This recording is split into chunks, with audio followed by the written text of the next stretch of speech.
Dal punto più alto della Rupe Atenea stamane hanno preso il volo 2 esemplari di Poiana e 2 di Gheppio, vittime del bracconaggio.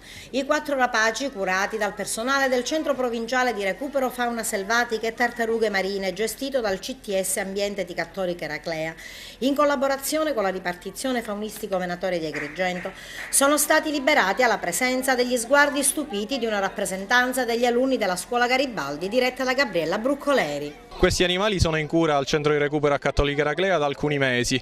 Adesso finalmente, grazie pure a questi bambini che ci danno molta gioia, riacquisteranno di nuovo la vita naturale come è giusto che sia. Che tipo di intervento avete realizzato?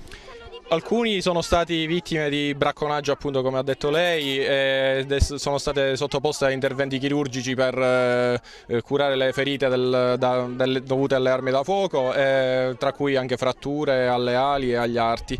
Altra invece è arrivata, una di queste 2 poiane è arrivata avvelenata, essendosi cibata di qualche preda, di qualche topo avvelenato, cosa che loro mangiano solitamente.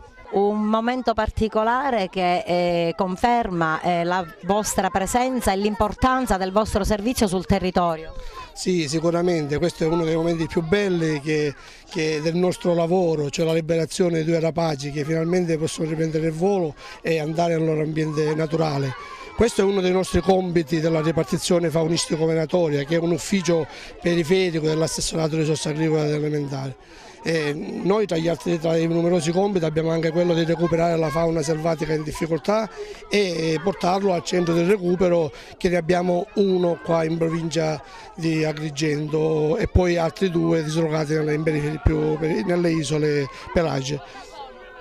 Queste rapaci sono state oggetto di bracconaggio, come diceva il dottor Rendini, bracconaggio che è diverso dal cacciatore, che il cacciatore è quello che osserva la legge, mentre il bracconiere è coloro qua e non osserva le regole dell'attività venatoria.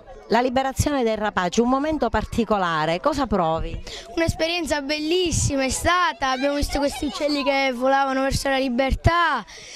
Alcuni erano piccoli, ma alcuni ora che li stiamo liberando sono molto grandi.